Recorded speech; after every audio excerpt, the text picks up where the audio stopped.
Hello friends, তোমরা সবাই কেমন আছো? আশা করি ভালো আছো। আমিও খুব ভালো আছি। এখন যাব পিসির বাড়িতে, গিয়ে দেখা হচ্ছে অটোতে।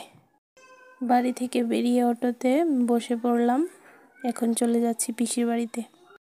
পিসির বাড়িতে গিয়ে দেখি ঠাকুরমশাই আর পিসি বাইরে একটা গাছের নিচে পূজা করছে। ছোট্ট একটা কামনি গাছ মনে হয়। পুজো শেষ, কমপ্লিট। আমার পিসির বেবি হয়েছে, আমি দেখতে পাইনি। এতদিনই ঘরটার মধ্যে ছিল 21 দিন। আজকে প্রথম এই ঘর থেকে আবু বের হয়েছে।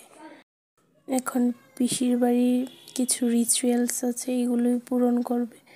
ঘর থেকে বেরোলো, বেরিয়ে উঠোনে একটা বেডশিটের মধ্যে কিছু ধান, তারপর লাউয়ের ডোকা এগুলো রেখেছে। কি নিয়ম টিয়ম করবে। এখন আবুকে নিয়ে এই জায়গাটার মধ্যে 7 বার রাউন্ড করবে। আর সাইডে আমার দাদু খই ছিটাবে। দেখতে পেয়েছো, খই ছিটিয়েছে। এখন এই জায়গাটার মধ্যে হাঁটবে। আমি দেখছিলাম, আমি তো এসব দেখিনি, তাই দেখছিলাম।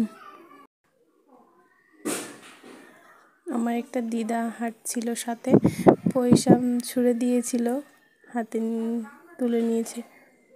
এখন এই গাইল আর সেহাইট দিয়ে একটা একটা করে ফাড় দেবে।